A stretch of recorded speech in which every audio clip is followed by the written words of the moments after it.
Vamos hoje encerrar essa parte 1 de introdução, mas nós não vamos encerrar a todos os nossos conceitos.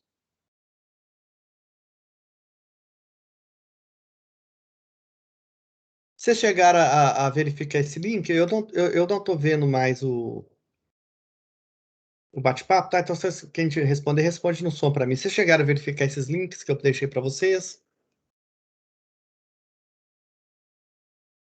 Esse silêncio significa não? Aurílio, eu só verifiquei o primeiro link. Aham. Existe?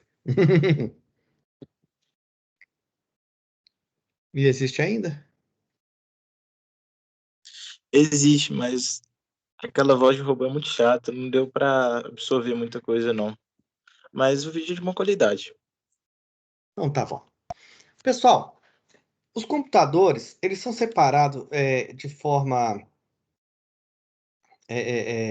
voltado mesmo para o meio acadêmico, assim, de uma forma mais metodológica, por gerações. E essa divisão de geração, ela serve para fazer marcos tecnológicos. É um tipo de estudo que é muito controverso, dá-se muita discussão, não nas primeiras gerações, mas nas últimas gerações. E como houve uma transformação muito grande do foco da tecnologia, esse conceito ele já não é assim tão firme, mas ele serve as gerações mais antigas, ele serve para a gente fazer um overview, pelo menos assim, de como era o computador. Então a ideia aqui é a gente saber como que era e como as coisas foram avançando e quais foram os marcos do avanço. A primeira geração dos computadores foi representada pelos primeiros computadores, né? Os primeiros computadores eles surgiram após a Segunda Guerra Mundial. Existiam computadores antes da Segunda Guerra Mundial? É controverso também, como eram pesquisas que envolvia um certo sigilo, né? E elas aconteciam no nível estratégico das estruturas governamentais. Não, a gente tem notícias de computadores que foram feitos tanto da Alemanha quanto da Inglaterra, mas é aquela história, né? Os louros vão apenas para os vitoriosos. Quem venceu a guerra foi os Estados Unidos, então a história é contada com o foco dos Estados Unidos. Não estou julgando se isso é bom ou ruim, só estou repassando. Então, o primeiro computador é esse que está aí mostrado para a gente aí, e nós já vimos também lá no texto anterior, que é o ENIAC. Ele é considerado o primeiro computador eletroeletrônico que de fato funcionou. Teve o uso, era uma grande calculadora, na verdade, né? E teve o uso militar. O que tinha de característica nesses computadores? A característica maior era um meio de utilização de componente eletrônico utilizado para poder fazer esse processo de conta. Nós vamos falar um pouquinho mais lá na frente como é que isso ocorre. Primeiro, assim, nós vamos falar de maneira bem abstrata e aos poucos a gente vai tornando isso aí menos abstrato, mas vai continuar sendo abstrato. Os primeiros computadores, eles eram circuitos eletrônicos que tinham como peça principal a válvula. Hoje, falar em válvula é uma coisa tão difícil, porque nós não temos mais nenhuma referência para a válvula. Mas você já deve ter visto assim em filme antigo, ou então em algum vídeo da internet, quando mostrava antigamente a televisão, que a imagem começava preta e ia abrindo, fechava um pouquinho, depois se abria e fixava. Ou então o rádio que ia falando baixinho, aumentando a voz, fazendo um certo zunido até que ficasse fixo, normal. Isso é devido à válvula. A válvula é um equipamento eletrônico que recebe um nível de energia elétrica, ela é armazenada dentro desse dispositivo. E na hora que você tem um armazenamento suficiente para o requerimento desse componente eletrônico, ele passa a fornecer energia a partir de um outro polo, né, de uma outra perninha dele, e essa energia ela vai ser alimentada de maneira contínua e controlada, o que não acontece com a energia que vem da nossa tomada, que ela é alternada e variante, né? Já o nome alternada é por causa do ciclo, e variante é por causa do processo de geração, né? A gente tem 127 mais ou menos 10, né? Bom, vocês não têm. Antigamente vocês tinham o curso de eletrônica junto com o curso, quando o curso chamava informática, ficava mais fácil tratar isso. Mas esse componente, ele tem um fator histórico, um valor histórico. É bom que vocês, pelo menos, saibam que eram válvulas, e válvulas eram um componente muito lento e que esquentava demais. E ele servia para fornecer energia para fornecer energia de maneira contínua para o sistema computacional. Esses primeiros computadores eram de uso restrito e eles não tinham memória. Eles precisavam ser programados a cada tarefa. Então, cada conta que você ia fazer lá, se você fosse repetir aquela conta 30 vezes, você tinha de informar aquela conta 30 vezes, tá? Eles consumiam bastante energia e tinha muito problema devido ao aquecimento. Esse componente válvula, ele dissipa muito calor. Dissipar calor significa perder energia, tá? Toda vez que você tem dissipação, toda vez que um componente ou um aparelho elétrico, eletrônico, tiver esquentando ou fazendo barulho, saiba que você está perdendo energia, tá? Isso serve para todo tipo de processo de transformação de energia. Por exemplo, um carro, né? Um carro aí a gasolina normal. Para quem gosta aí, o motor é silencioso ou o motor é barulhento?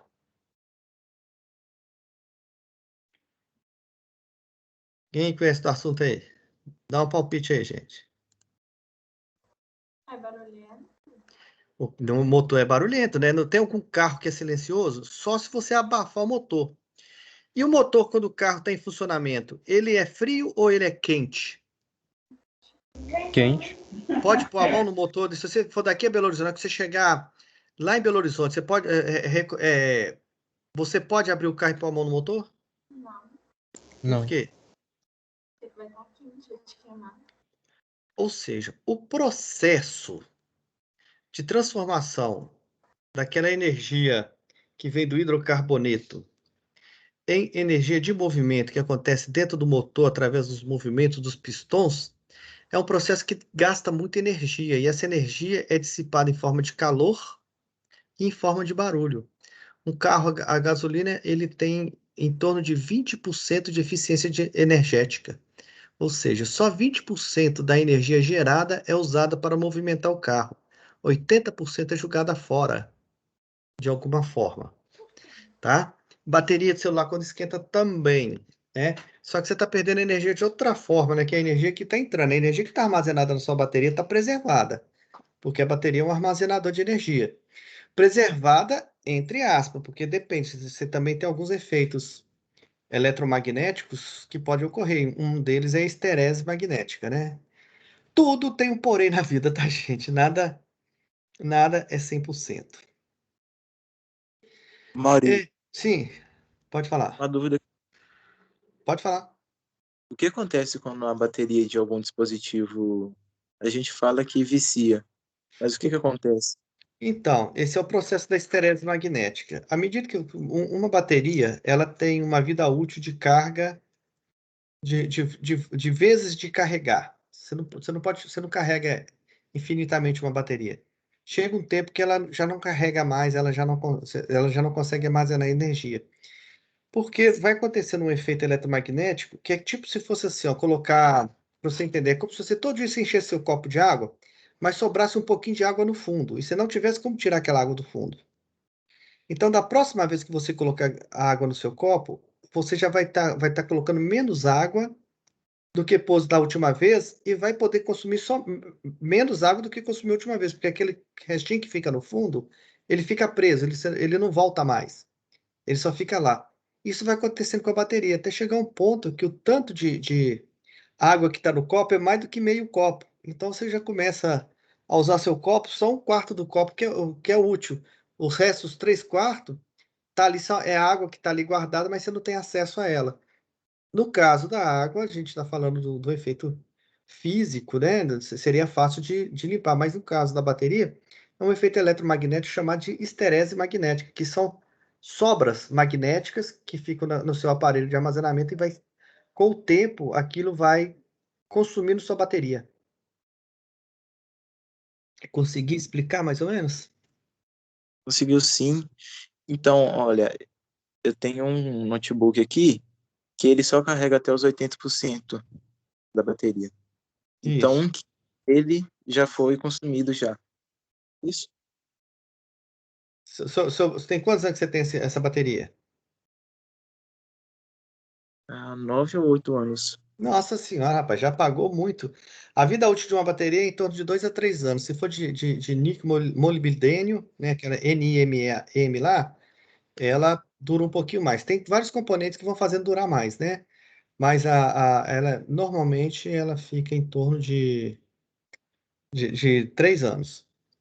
A partir disso aí, você já começa a ter perdas consideráveis na, su- no- no- na sua bateria. Então, sua bateria, meu amigo, já rendeu, que é uma beleza.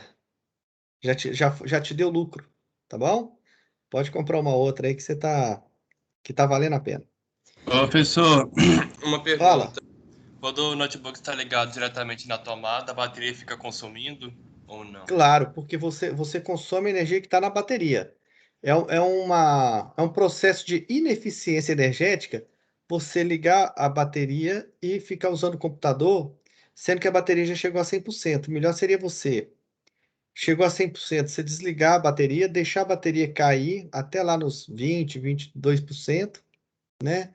Tal de que na hora que dá vermelho, a minha aqui dá vermelho em 22,5%. Mas isso Aí por sim conta de você carrega. baterias de lítio, né? Cara, hoje todas as baterias são de lítio, né? Acho Sim, que é que eu tô falando, tipo assim, no passado não tinha isso, né? Ou tinha? tinha a bateria de lítio? Não, lítio é antigo. Lítio é antigo. Não, eu tô falando, tipo assim, baterias que não são de lítio, entendeu? Por causa que era muito comum antigamente não ter isso. Era a mesma Ah, coisa, o não, carregamento? como não ter essa perda? Aham. Não, perdia-se era muito mais. A bateria era daquele processo de sais de prata, igual a bateria de carro. Aquilo ali cola, Mas, que é a beleza. mas o notebook está ligado diretamente na tomada, não vai interferir na vida útil dela, não? Vai, vai normal. Isso é o que eu estou te dizendo. Você, inclusive, você vai deixar a esterese acontecer com mais frequência. O ideal é você lotar a bateria. Na hora que deu 100%, você desliga. Eu mesmo faço isso. A minha agora está carregando, está 49%. E eu estou trabalhando. Na hora que der 100%, eu desligo a bateria e deixo cair até uns 22%. Aí eu ligo outra vez para tentar minimizar a esterese magnética. É, por causa que, tipo assim, o meu notebook é gamer, né? Aí, quando eu retirei da tomada, o tubo da CPU abaixa, sabe? Aí por isso eu fico utilizando ele Eu todo o sei, tempo na mas tomada. você precisa do tubo de CPU para assistir essa aula? Não, não precisa não, só pra jogar, né, pessoal? Então, ou você está jogando durante a aula? Não, pessoal. Conte-nos mais. Agora que a gente descobre, viu? Oi? Agora que pega os que jogam durante essa aula, uma aula Não, importante dessa. eu pego mesmo no final do ano.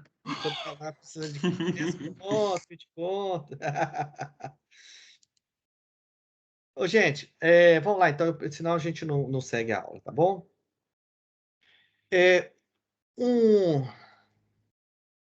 vamos lá. Um detalhe muito interessante, deixa eu voltar aqui, ó.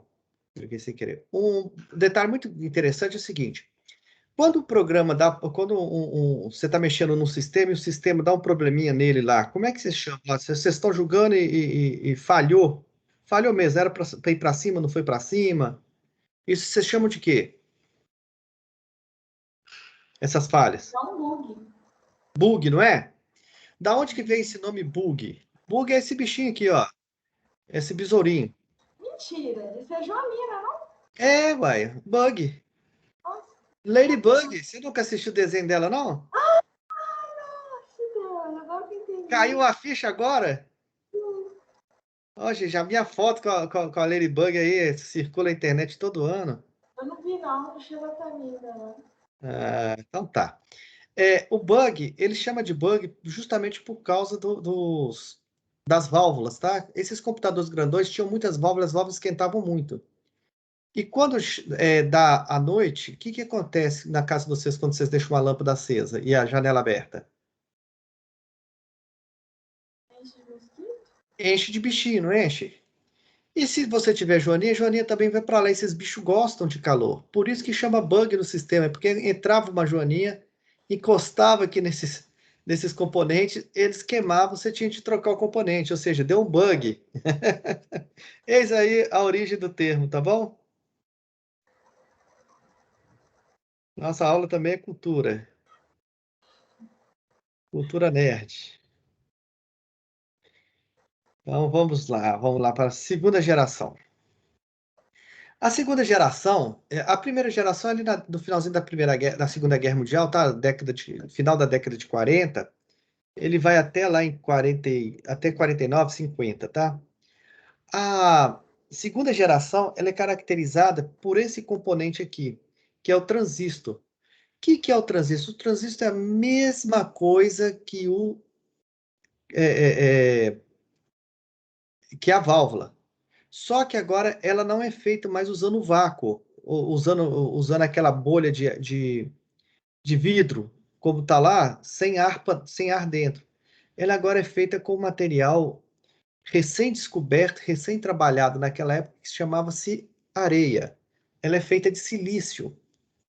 E aí você tem uma grande vantagem dele ser menor, dele dissipar menos calor e dele conseguir fazer uma transição muito mais rápido. Se lá numa válvula você precisava de um volume de água, de um volume de energia, vamos colocar aqui só para a gente entender. Vamos supor que você precisava, você tem uma caixa d'água e ela tem um buraco em cima que ela vai começar a jogar água continuamente no seu jardim na hora que chegasse a 15 litros d'água. Então, 15 litros para baixo é água perdida, porque ele só vai a partir do 15 litros que ele vai começar a jogar água. O transistor é como se você passasse esse furo de 15 para 3. Então, se antes você perdia 15 litros, agora você perde só 3. Então, você começa a ter uma eficiência muito maior. Tá? Então, o tamanho do computador se reduz. Olha aqui, né? Aqui o IBM 650, aqui já é da família 7, né? O tamanho já se reduz.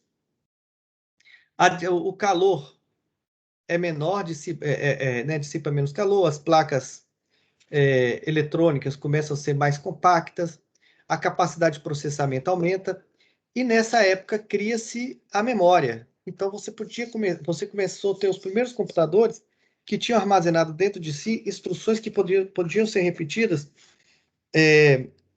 de tempos em tempos dentro do desejo do programador. Esses computadores já faziam cálculo em microsegundos, né? Isso é uma coisa assim sensacional. Tá bom? Vamos lá. Posteriormente, ali depois da década de 60 e iniciando a década de 70, surgem os computadores de terceira geração. Os computadores de terceira geração são esses que a gente já conhece, né? Aí tem a figura do Bill Gates e do Paul Allen em 75, né? Quando eles fizeram lá o Altair, né? O nome do computador. O Bill Gates fez bastante programa, inclusive a primeira versão da linguagem Basic, né? O Keybase, que foi o Bill Gates quem programou o compilador. O que tem de grande marco é que conseguiu colocar vários daqueles transistores dentro de um componente chamado circuito integrado. Ele é integrado porque tem vários transistores. Então, você tinha uma área muito grande que você precisava de colocar componentes separadamente, agora você pode colocar esses componentes de maneira compacta. Isso foi a grande revolução computacional, porque as máquinas ficaram pequenas. Elas passaram a adentrar a casa das pessoas. Se os computadores antes eram um produto só para empresas grandes e para quem tivesse uma posse financeira muito grande, as universidades e tudo mais, agora o computador entra dentro de casa. E nessa época também, começam a surgir os projetos abertos, né? Onde você tem o principal projeto aberto, que é o PC na verdade chama-se IBM PC, Personal Computer da IBM. Contar a historinha rapidinho do IBM PC para vocês. A IBM era o grande fabricante de computadores nessa época, tá? Se você falasse Apple, Microsoft, não chegavam ao pé de importância da IBM. Talvez lá a Fujitsu ou alguma empresa japonesa lá que fizesse frente em tempo de importância, mas a IBM era a maior. E a IBM fabricava os seus computadores, fabricava o seu, né, chamava mainframe, né, o principal computador, aquele bicho grandão, para tudo quanto é lado, para o mundo inteiro. Só que eles não acreditavam que o computador ia ter um valor muito grande para a sociedade. Eles achavam que, inclusive, um presidente da IBM chegou a falar que o mundo não precisaria de mais do que 50 computadores. Então, a IBM não acreditava nesse processo que houve depois do computador dentro das casas. Só que a IBM pensou o seguinte: a gente podia usar o computador, expandir o uso do computador para pequenas empresas e para pequenos negócios, aqueles negócios que não conseguem comprar um mainframe. O mainframe custava milhões de dólares, né? Então a gente podia fazer um computador pequeno que pudesse ser interligado a um mainframe e esse mainframe fosse nosso, colocássemos um mainframe lá em Timóteo e todo mundo de Timóteo conectava ele e pagaria pelo uso. Como a gente faz com o telefone, né? Nós temos um celular, nosso celular está ligado a uma central e nós pagamos pelo uso dessa central. Essa foi a grande sacada. E como eles queriam um computador mais barato, eles fizeram alguns eventos dentro da IBM e aceitando ideias de fora para tentar fazer uma máquina que fosse assim, feita com materiais baratos, materiais padronizados, que pudesse qualquer pessoa ter acesso. Então, ela não seria fabricada pela IBM. A IBM não se interessou em fabricar. Teria que ser fabricado por terceiros. E foi daí que surgiu o IBM PC, o projeto IBM PC, IBM Personal Computer, que foi colocado como aberto e foi disponibilizado para a sociedade sem cobrança nenhuma de royalties, né, sobre a ideia. E foi aí também o grande erro da IBM. Ela morre por causa do IBM PC, né? Porque a ideia de estar ligada ao mainframe não vingou, não durou muito tempo, né? E as pessoas viram no IBM PC aquilo que precisava para fazer um computador padrão para uso dentro de casa. Então, esses computadores nossos todos são IBM PC, IBM, né, compatível, né? São personal computers, baseados nesse projeto da IBM, e foram esses computadores que derrubou o poderio da IBM. Né? Isso é muito comum, né? Lembrando que a máquina digital foi criada pela Kodak, né? Mas a Kodak não acreditava em máquina digital, achava que as máquinas de analógica com uso de filme químico teria espaço para muitos e muitos anos. Assim como várias tecnologias computacionais foram criadas por empresas que não apostavam nela como uma saída. Bom, você também é historinha, vamos para frente lá. Bom, a partir da terceira geração, a gente tem uma mudança de foco, porque até da primeira, segunda e terceira, o que fazia a geração mudar era o hardware. Começou lá com a válvula, foi para o transistor, depois vai para os circuitos integrados. Você tem os computadores de grande porte, com grande consumo de energia, sem memória, você vem para o computador de médio porte e termina na terceira geração do computador pequeno porte dentro da casa da pessoa. E a partir daí? Bom, na quarta geração, a gente tem ainda uma transição, porque começam a surgir os softwares integrados, processador de texto, banco de dados, planilha eletrônica. Você começa a ter a memória que é móvel, né? A mobile memory, que você pode pegar um conjunto de dados e levar de um lugar para o outro através do quê? Do disquete. Hoje a gente leva no pendrive, né? Mas antes usava os disquetezinhos. E você começa a ter também tecnologia de interligação à internet, o protocolo TCP/IP dessa época, né? Também. Então você começa a interligar esses computadores, sendo o início desse processo que hoje é impensável de não existir, né? Que é a interligação do computador com o meio produtivo. Mas nessa época também você tem avanços dentro da parte de hardware. E o avanço está mais ligado à escala de integração dos, dos componentes eletrônicos dentro dos chips. Se ter criado um chip foi um grande avanço e fez, inclusive, mudar uma geração de computador, esses chips agora poderiam ser integrados em altíssima escala, ultra large scale, né? Uma escala ultra larga, né? Ultra compacta, permitindo criar processadores extremamente poderosos. Se a gente pegar o 8080 aqui, que é o primeiro chip da Intel, que teve sucesso, as operações que eram feitas, que podiam ser feitas no Intel 8080, ela vinha no manual. Eu trabalhei com o Intel 8080. As operações que você pode fazer num Pentium, ela não vem mais em manual. Você tem de acessar pela internet, porque são muitas, né? Aliás, os processadores, eles passam a serem classificados pelo número de instruções que eles têm, né? Os computadores característicos de uso para dentro de casa, eles tinham muitas instruções para permitir múltiplos propósitos.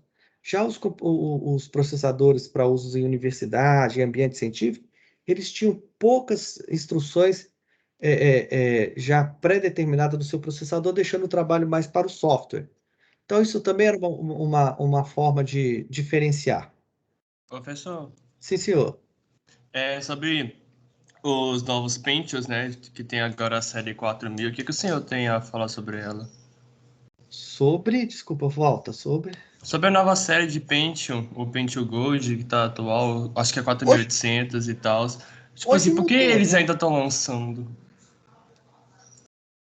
Hoje mudou, né? Hoje o processador, ele foca mais em pipelines, eles focam mais em processos dedicados, né? Pequenas grids. Então, hoje a gente já não analisa mais processador igual analisava antes, né? Que assim, o processador que veio agora era melhor que o processador que estava antes. Hoje o processador, ele é criado em função da necessidade de software. Até essa época aqui, que nós estamos falando, o software era criado em função da capacidade do processador. Hoje não, hoje é o contrário. Você pode ver que você tem GPUs. Você compra uma GPU, que é sua placa de vídeo, né? Então, o que é GPU? Que nada mais, nada menos do que um conjunto de processadores para ambiente gráfico. É que, tipo Então, assim, professor, isso aí eu entendo, né? Que vai de acordo com a necessidade das pessoas e tal. Só que os Pentiums que estão lançando, teve até um que lançou, acho que é o G5620, pelo que eu me lembro, ele operava a 4 GHz. Então, tipo, por que a Intel ainda lança essa série de linhas de processadores? porque é o que está comprando. Tem de ver qual que é o propósito dele. Ele fabrica esse processador para colocar em PCs? Sim, o Pentium sim.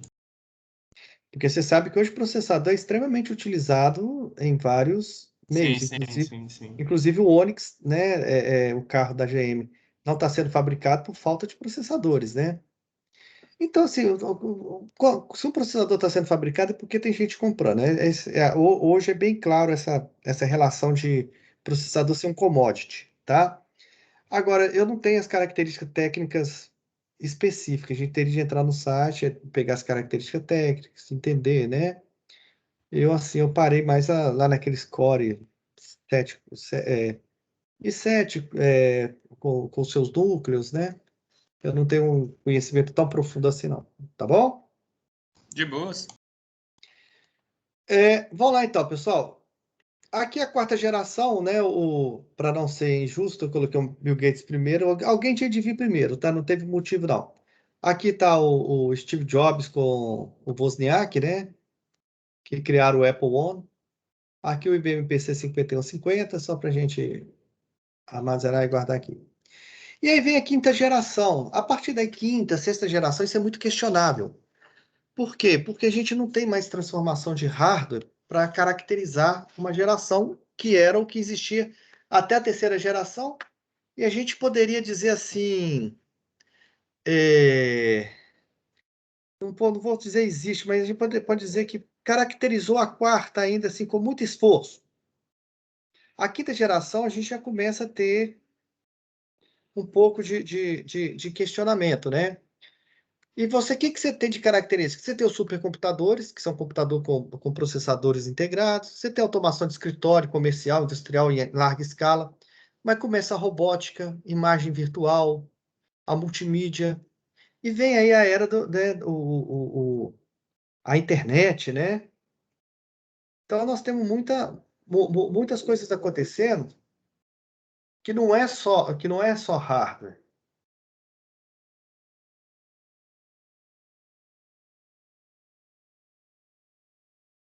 Pessoal, peguei um aluno no flagra aqui agora. Olha no Telegram aí. Pessoal se agitando aula igual um louco. Camarada babando em cima do caderno. Decepcionante. Vamos lá. O primeiro computador surgiu de fato em 75. Isso é dado histórico, tá? E naturalmente vai surgir aonde? Na NASA. As guerras, as brigas políticas, elas são grandes fatores de desenvolvimento tecnológico, tá? A NASA estava lá na pesquisa aeroespacial,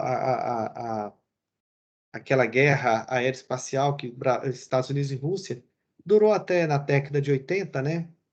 Então existia um orçamento muito grande, essas empresas desenvolviam tecnologias de vários propósitos e tamanhos. Mas se questiona, mas existiu mesmo uma quinta geração? Muito do que nós estamos falando aqui é software, não é hardware. Supercomputadores é só o seu computador tendo um poder de capacidade de processamento que já existia lá no mainframe, que foi descontinuado porque passou o computador a ser pessoal. Então, isso se questiona muito. E se questiona muito mais se existe a sexta geração. Olha aqui o que era moderno. Eu deixo essa foto aqui porque é muito legal, porque isso foi na época que eu fiz essa aula. Então, olha o que era moderno aí há 12 anos atrás. Né? Monitores 3D, hoje Só recusado, hein? já caiu em desuso, né? Os tablets, algo que entrou, arrebentou e sumiu. Tá aqui o iPhone que ainda dura, né? Esse iPhone aqui deve ser o iPhone 2 ainda, né? Vocês que são bons nisso aí. A HP já não existe mais. Hoje computador de mesa já é um produto deficitário, né? As empresas, grandes empresas já não fabricam mais computadores de mesa. Computadores de uso pessoal. Hoje o grande poder computacional está no celular, né? Então, é muito discutido isso, tá, pessoal? Mas a gente fica aí com essas características de valor histórico que serve para a gente, pelo menos, se situar, né, assim, dentro da área que nós estamos trabalhando. O que é hoje, o que é atual hoje? Bom, essa minha lista só vai crescendo, tá, pessoal? Mas nós temos a computação verde, que é a diminuição do consumo de energia elétrica. O consumo de energia elétrica para colocar os computadores da nuvem em funcionamento, acreditem, é absurdo, tá? Talvez seja um dos componentes de maior consumo de energia elétrica hoje no mundo, sejam os computadores que são utilizados para colocar os sistemas de comunicação todos disponíveis. E a gente sabe que consumo de energia significa consumo de material não renovável, que é o caso das termoelétricas, consumo de materiais radioativos, que é o caso aí das usinas nucleares, dano ao meio ambiente, no caso das tecnologias de energia hídrica, né? Mesmo a energia solar e a energia eólica, elas não são energias limpas no sentido 100% limpa. A energia solar, essas grandes fazendas, elas trazem problemas. Que problema podia trazer traz uma grande fazenda de energia solar?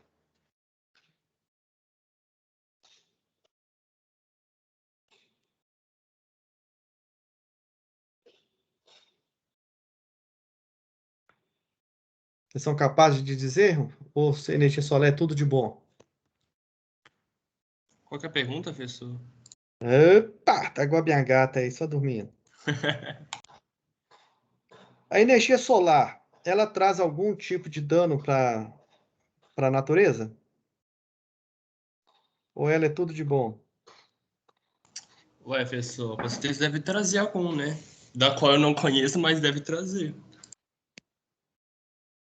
O que vocês acham aí, pessoal? Eu não sei dizer, não. As placas de captação fotovoltaica, elas têm uma vida útil de 25 anos. Quando essas placas vencerem, acabar sua vida útil, o que será feito com esse mundão de placa que nós temos aí, distribuído para o mundo inteiro? É que nem bateria de carro, né, professor? É. E digo para você, quem encontrar a solução vai ganhar muito dinheiro, tá? Com certeza. Hoje também se discute muito a computação quântica, né? É uma forma de você conseguir ganhar desempenho no processamento de computador. O computador, por mais rápido que ele seja, ele ainda é muito lento, tá, pessoal? Nós temos problemas computacionais que não são resolvíveis por causa do tempo útil para se chegar à solução. São os problemas chamados não polinomiais, ou problemas NP.